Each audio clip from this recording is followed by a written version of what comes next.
I'd like to welcome everybody to Head Kick Audio. I have a very special and not typical guest on the show. I am speaking to none other than bare knuckle competitor. I got El Toro Jonny Tello, who competes at BKFC in Thailand on December 18th. Now, again, this is not the usual guest that we have on the show, but Jonny Tello here has got vast experience. Not just bare knuckle. He's got some boxing on his record. He's got some Muay Thai, and he's got some MMA. So a pretty well-rounded individual. We'll just go through the accolades here. Former Canadian boxing champ, 71-16 as an amateur boxer, 2-0 in Muay Thai, 1-0 in bare knuckle, and then 3-1 in MMA in total. Pretty fucking badass, if I got to say so myself. So the first question I got to ask you, from 1 to 10, right? Because the fight is, let's see, what is it? The second, so it's like 2 weeks away, plus a couple days, give or take, whatever. Yeah. How excited are we on a scale of 1 to 10? 10 for sure. I've been waiting for this opportunity for quite a while now. So being able to be fighting in the limelight, it's a pretty refreshing feeling, Working so hard for so long. I've been training for 18 years now. So for something like this to finally happen, it's a long time coming, Absolutely, absolutely. And I feel that you're on the cusp of fucking great things here. So talk to me about your opponent and not, you don't have to get specifics into game plans, but just talk to me on the preparations and all that shit. Yeah, so fighting a Thai guy actually. I think they were trying to make me not fight a Thai guy just because, they're trying to make the Thais look good. So but I had 4 guys fall out before me, including a couple other big names. I don't know if I should say or not. But yeah, they all backed out. So I got this guy. He said yes. He's a pretty big guy, especially for a Thai. He's got a lot of fights, and his brother's pretty famous. Sun Samut, I think his name is, his brother. He fights in Thai fight. If you know Thai fight, when they fight kachwek, when they have the ropes for hands. Yeah. So he fights that pretty consistently. He actually fought one of my training partners about last year, something like that. But I never heard of this guy before until he came out. But he comes from a family of fighters. His father is a Muay Thai master. That's pretty good. That's pretty good. And training. Talk to me about training, because it's got to be a little bit different. And since you have experience, you can kind of give us an idea of what the differences is between a bare knuckle training camp versus an MMA training camp. You know what, man? For me, it's a little bit different because I do many disciplines at the same time. Right now, I train at Fairtex in Pattaya, and I train with Stamp Fairtex. I train with Lumpini champions. I train with people that are fighting in one championship. I fight with a lot of different guys. I do BJJ, I do Muay Thai, I do boxing. So for me, it's really just sticking to the regimen that I'm already on, which is grinding like a horse, waking up in the morning, running, coming back, MMA, then going in the evening. I'm doing about 6 to 8 hours a day of exercise. Low days is 5 hours. Wow. So yeah. So it's pretty intense right now. But for the bare knuckle itself, it's just like boxing, except you're not wearing gloves. So you have to kind of strategize a little bit differently in how you throw punches, how you land the punches. And yeah, it's just the physics of it changes a little bit because, you can't, in boxing, you can just swing as hard as you can want, punch them, but not worry about breaking your hands. But in bare knuckle, it's a little bit about hand placement, you know? Yeah. Okay, and now that we're 1-0 in bare knuckle, compared to all of the other wins that you have in the other combat sports, how does a win in bare knuckle compare? You know what, man? It was for me, it was never my intention to fight bare knuckle. I was trying to just make it in something. That's why I do everything. I had an injury that took me out for 4 years, so I had to play catch up. That's why I moved to Thailand.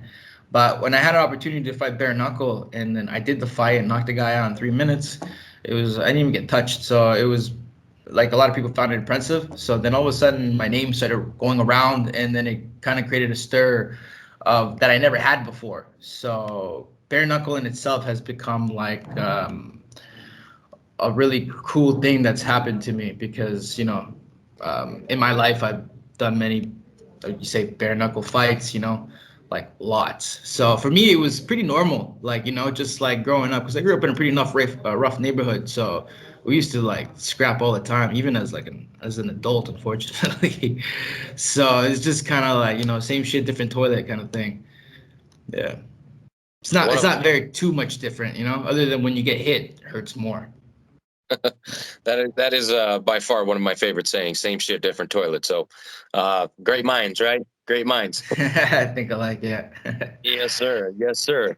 Okay, and then talk to me about Thailand, because you move there, you live there, and I know it's cheap, and I know you get the training. You can focus on just that without all the distractions. But go a little bit more in depth, man. Talk to me about Thailand. You're home now. Yeah, it's a pretty awesome place. I got here January 2020, so I came right before the shit hit the fan. And then 4 months in, and then COVID started coming in Thailand. And then we were good for about like a year or so. And then the rest of the world was kind of fucked up. And then it switched. The rest of the world got better, and then Thailand got fucked up. So I had one fight, and then I couldn't fight after that. So I hadn't fought since March. But Thailand's awesome, man. It's like you said, it's cheap, so money goes a long way here. And with that, I'm able to work either part time or just run through like sponsorship money and then live off that, and be able to train full time. Because like back home, when you have to pay like $2,000 for rent, and then pay groceries and gas and bills, it's fucking impossible to be a fucking full-time professional fighter and not work a full-time job as well. It's like crazy. It's a very difficult thing. So it makes it easier in this country. And then yeah, absolutely. I mean, just thinking about money kind of makes me, sick and mad. You know what I mean? Just Yeah, for sure. having to grind day in and day out. It's very, very frustrating. So, from a fighter's perspective, having that, financial freedom without all that burden, it's got to be pretty freeing. Yeah, no, it definitely takes a lot of stress off my back, man. Like before, I used to be really stressed out. Like, I wanted to pursue this dream, but at the same time, I have to go to work. Then I got to work at night because I used to bartend and do security and shit. And it was all a mess, man. I was only able to train like a few hours a day. Now all I do is train. It's my job now, which is sick, which is what my goal was, So it's yeah, no, Thailand's awesome, man. You should, if you've never been out here, you should. If you've never been out in the States, right? You should definitely come to Thailand, man. It is. I live in Pattaya right now, which is it's a city like city east of Bangkok, southeast. But yeah, no, Pattaya is a little bit crazy. They call it crazy town in this place, but it's cool. Yeah. It's easy to get distracted, right? I try not to. Yeah, I do my What's best. the culture like over there for somebody who's not a native? All the food is spicy, so yeah, if you don't like that, then I'm sure you can work around that. But typically, it's cool here. People are really nice, in Thailand. Like typically, they say it's the land of smiles, so it's true to an extent, depending where you go. Also, it really depends on that, But overall, man, like this country's it's pretty cool. It's a third world country as well, so it comes with its own problems. But anywhere you go, you can find something to complain about, But it's still like what I complain about here is less serious than what I complain about like back in Canada or even in the States, Yeah, for sure. for sure. 100%. And the scenery. Talk to me about the scenery, because I'm looking at your backdrop over there, and that looks gorgeous. Oh yeah, that's just my bush. That's at my house. Yeah. No, it's cool, man. Palm trees everywhere. It's kind of like living in Florida, except like Thai people and like everything else like that. But it's cool.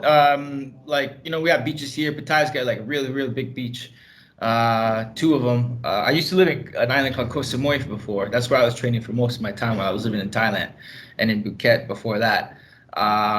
pretty different vibes because I was living on an island over there. So it's much more chill. Here in Thai, it's a lot busier. So it's a little bit more like half real life, you know? Like everyone's moving and busting around, but it's still Thailand, you know? Yeah. All right, and talk to me about how the hell did you get into combat sports? Because you stay busy and you're all over the place. So how did you even get in this crazy game? I started boxing when I was about 11 or 12 years old. I used to get bullied a lot, so I used to have a short temper and I, fight back a lot of times. But a lot of times I get my ass kicked, actually, most of the time. So there was like a time where I came like 2 times or 3 times to my house with a black guy, and then finally my mother snapped at me, and my dad was like, "That's it. You have to learn how to defend yourself for real." So he took me to a boxing gym, a local one, very cheap one. And then when I got in there, I think I watched way too many Rocky movies beforehand because when I got in there, I just fell in love with it, and I never wanted to leave. And it was really like the only thing I was ever kind of good at. And then I was doing amateur boxing for a long time. I was trying to go to the Olympics, but I think I got a little too distracted. At that age when you're like 19, 20, you got girls and parties and shit. So yeah, I swayed the wrong way. And then by the time that finished, I wanted to get back into fighting, and I wanted to try MMA because back then UFC was like picking up really good. So I tried doing like karate and then other mixed martial arts and kickboxing and BJJ, and I really liked all of it. And then I started fighting MMA after that. I did 3 fights, and then I got pretty badly injured one night, and that took me out for 4 years. And I was never supposed to fight again. But after that, I kind of had enough, and I was like, I'm gonna go back to fight. I don't give a fuck. And then for me to play catch up, I had to move to Thailand because back home it was impossible to get like fights all the time. Because I was assuming to come here and then fight like every month at least, which I did for the first 2 months, and then COVID. Yeah. All right, and I mean, just jumping from sport to sport, was that to stay busy or was that just what offers hit the table? You know what? In 2010, I did qualifyings for the Pan Am Games, and I got my ass kicked by this Quebec guy, Mian Hussein. Beat the shit out of me, gave me like 5 8 counts in the fight, and this is an amateur fight. And after that fight, I was like, "Fuck." In real life, this guy would have beaten the fuck out of me, So I at that time I had like almost like in my mind, like sure, if I lost a fight in boxing, I didn't really lose it. It was like we lost some points. I never got knocked out at that time, so I always had like pride in myself that I could like but beat anybody up on the street. But then after he kicked my ass so bad, I was like, there's nothing I could have done. So I was like, yeah, I gotta learn other shit. What if I get into a situation where I'm fighting a guy that's a better boxer than me? I gotta at least know how to like throw a low kick, right? So I started doing karate after that, and then doing everything else after that. And then my whole concept started being that like, I don't want to just be the best boxer. I want to be the best fighter, period. Yeah, but boxing always stayed in, and I was always, when I was in MMA and I was doing everything else, I was also always known as the boxer that is now doing kickboxing, not doing MMA. My first few fights, I didn't even really know any BJJ or any really kickboxing. I just knew I was just a boxer in an MMA ring. But luckily enough, all my wins were knockouts anyways. So, and I didn't really have to do too much groundwork. Yeah. And then, I mean, that's pretty interesting. yeah. And then I came to Thailand, and then I started doing like real Muay Thai. And then and then that was, I had to learn that. But what? In sports and like fighting is like musical instruments, If you know how to master a guitar, if you want to pick up the piano, it's, sorry about that. If you want to pick up the piano, it'll be difficult, obviously, because it's different. But the notes don't change, the principles don't change, the rhythm. So it'll be easier for you to learn how to like play the piano if you already master the guitar. And the same thing goes with martial arts, even with like boxing and BJJ. A lot of the principles still apply to each other. So yeah. I mean, that's a pretty crazy concept, but I guess it still works, right? Yeah, no, definitely. Like everything helps everything, and I feel now that the only reason why I'm such a good boxer is because of the fact that I do so many other disciplines, especially in bare knuckle. I fight both sides. I'm how do you say ambidextrous? Ambidextrous. Ambidextrous. Ambidextrous. Yeah, yeah, yeah. So I fight both sides. I fight orthodox and southpaw pretty efficiently both sides. And the only reason why I learned how to do that is because I started doing kickboxing and Muay Thai because it was more efficient for me to stay on another, finish one kick, stay on another stance, and finish with the other. So from there, I started learning how to do that. Also boxing when I go inside and I clinch and we do inside work. I know how to wrestle. I know how to wall wrestle. I know how to Muay Thai clinch. So all of it, I combine it together. Especially in bare knuckle, because bare knuckle you can clinch as well, punch and do all that shit. So everything I do in martial arts applies in bare knuckle. You know, except I have to only use my hands to punch, which are my best assets. So yeah. I mean, that pretty much works for you. And do you think that, broadening your horizons when it comes to combat sports and learning all of these other, technical aspects of the game, do you think that somehow, some way gives you an advantage to say somebody who's just purely a boxer? Yeah, for sure. I really do. Yeah, for sure, for sure. Because people that are just purists, obviously they practice, but it depends. It depends, right? Because if I'm in a Muay Thai fight and I'm fighting like a Muay Thai purist, and I fight him just Muay Thai, he can potentially beat the shit out of me. But I have to incorporate other things like my boxing, my other stuff, my footwork, and things like that. So it gives me more of an arsenal. So if something's not working, I can switch it up. It doesn't matter if it's Muay Thai, boxing, kickboxing, MMA, all of it. Like the more styles you learn, the more versatile you are. The more versatile you are, the harder it is to get into a position where you're fucked and you don't know what to do. That's dope. That's awesome, Yeah. man. I mean, that's pretty cool that you can put the game together and be successful in multiple facets. Because you've seen, boxers go to MMA or MMA go to boxing and it not work out too well. And you're starting to see, a lot more guys that, took most of their career in MMA. You know what I mean? Like just what was it last week? Frank Mir. It didn't go his way, albeit a very, very, very strange, knockout sequence and stoppage. But you know what I mean? That just goes to show, like, he being one dimensional when it comes to like where your fundamentals are, I guess is what I'm trying to say. Yeah. What happened with the Frank Mir fight? I didn't see that. Oh, he got knocked out, and it was very strange because he was clearly not there, and the ref didn't stop it. And then the dude throws a couple follow-up punches. One misses, and the other one connects, and he falls back into the corner. And then Murgliata, steps in, and it was very strange.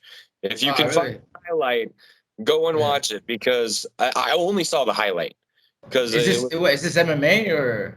no, it was Triad, I think. I know, Bad Steve being a combat sports guy and not really knowing what the fuck he's talking about. Was But boxing bare knuckle?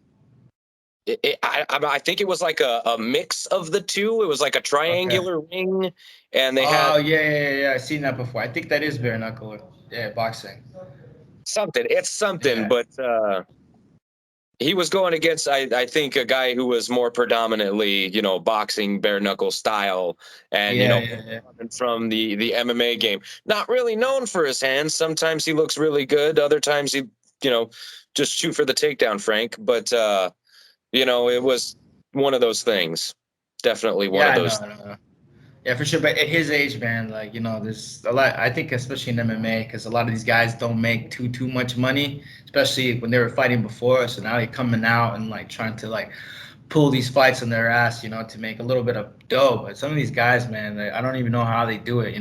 Like in a conscious state, because when you get knocked out like 3, 4, 5, 6, 7 times in your career, it's usually you get knocked out 1 or 2 times. It's time to hang up the gloves. But some of these guys like me are like, man, he's been knocked out how many times? All due respect to him, man. That guy is one of the greats. But I don't know. Me personally, if I got knocked out once, I got knocked out twice, I'm just asking to get CTE. It's Yeah. because that shit's real, man. I'm worried about it sometimes. I'm like, shit, am I stuttering my words because I've been getting punched too much or just been smoking too much weed? But then I stopped smoking weed, and then I realized, okay, it was just the weed. Good.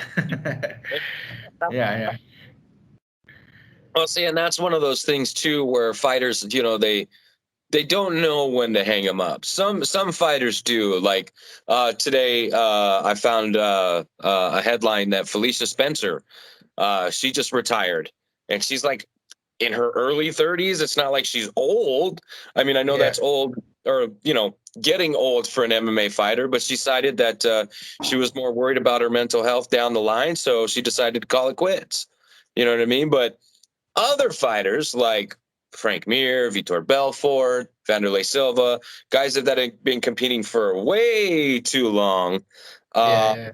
they just don't know when to hang it up. So, what is your aside from getting knocked out, right? Is there any other tells that you're looking for in yourself to know when it's time to hang them up? Yeah, I'm getting hit a lot. If I come out looking like a bloody pulp, in many of my fights, then I know that I'm not doing something right. Because typically, like if you ever watch any of my fights, I don't really get hit much, and I pride myself for that. That also goes to my skills and my reactions, my reflexes. So once that starts going, I start getting hit more and hit more, then maybe, it'd be time. But for me, for example, like I started my pro career at like 29, so even though I've been fighting since I was 12, so I haven't been in that many wars other than my amateur wars when I was young. So it's different story compared to like me, compared to somebody that's been fighting from when they're like, like Vanderlei Silva. He's been fighting like for real for since he was like in his 20s all the way. Now, well, how he is now. He had to get reconstructive surgery on his face and stuff. So Hmm. that's a telling tale of what you've been through and what you should or not do in the future. As a fighter. Yeah. And if you don't exhibit any of these signs to yourself that says maybe it's time to hang it up, is there like an age limit? Like, I'm not going to be competing past this age. Is there any of that going on, or is it just when you feel it's time, it's time? Well, I hope that in maybe the next 5, 6 years, I should be able to hang him up with some pride under my gloves and some money in my pockets. So, as long as that goes good, I should be able to do another 5, 6 years.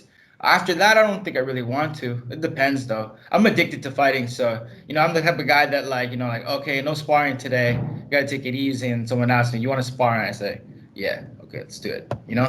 So it's a little bit of an addiction to me. So I can only say at this particular moment in time that I don't want to fight till I'm old. But you never know. Ask me when I'm 36 if I want to continue or not. Yeah, I hear yeah, that. It's like me when I say, "All right, I'm going on a diet," and the wife pulls out some cookies. You best believe yeah, that ass is going to eat. yeah. Yeah, I have the same problem. Now, you've how long have you been living in Thailand? uh, Steadily for 2 years. Total like 2.5 years. Okay, so I mean you're pretty well established where you're at currently. You know the local eateries, you know the grocery stores, you know what you like and what you don't like. Yeah. How does dieting out in Thailand differ or compare to, say, Canada or the United States? I think it's easier to diet here in Thailand. There's more like Thai food in general. Uh, some of it's not the healthiest, but it's still healthier than like let's just say a burger, or pizza, where it's like all the carbs and fat together. Also, like a lot of people here in Thailand are very like health conscious. You don't see a lot of fat people here. You really don't. Most fat people here are the farang. Farang is a terminology for foreigner. Even like Thai ladies, Thai men, like mainly most of them are like slimmer. Um, yeah, but besides that, it's like I said, it's pretty easy to stay healthy here because there's also like not many drive-throughs as well, and not as many fast food places. Here in Pattaya, there is a little bit more, but like I find that when I go back home, in like to Canada or to Toronto, I tend to like, go to like Starbucks more, McDonald's more, A&W more, just because like any quick fixes for food, right? So I'll go into the drive-through and get some like fast food and stuff. But here, there aren't many drive-throughs. I think there's like one that I've ever seen in Thailand, which is the one by my house, McDonald's, and I've only gone there maybe one time. So it's gotten me out of the habit of getting that kind of food. Yeah. Okay, and do you think that these habits that you developed over, the last 2 to 2.5 years since you've been out there, do you think, first of all, I mean, are you planning on like permanently staying in Thailand for the rest of your life, or after the career's over, are you thinking about maybe moving back home or somewhere else? I have no idea, man. Honestly, it's hard to plan anything with this whole COVID situation. It'd be stupid for me to say anything I'm gonna do in 6 months. Fuck that, I know it's gonna happen. New COVID variant, new fucking. I have no idea, man. There's all bullshit going on everywhere. So for me, I have no idea about anything. The only thing I'm focused on is December 18th, my fight, and then maybe what I'm gonna do next month. That's about it. And then, but no, I'm enjoying my time here. I don't want. Time flies when you're having a good time, so time is definitely flying here. Yeah. Absolutely. And back to the 10 we were talking about in the very beginning of the interview, Toro. This fight is it's going to be fucking exciting, not just for you, the competitor, but for those in attendance and people watching all around the world. What can they expect from you? Me, well, pretty much I'm gonna go in there and just pick him apart, looking for a knockout, crush him, break his soul, put him back against the ropes, and break him down till he quits or till he's out cold.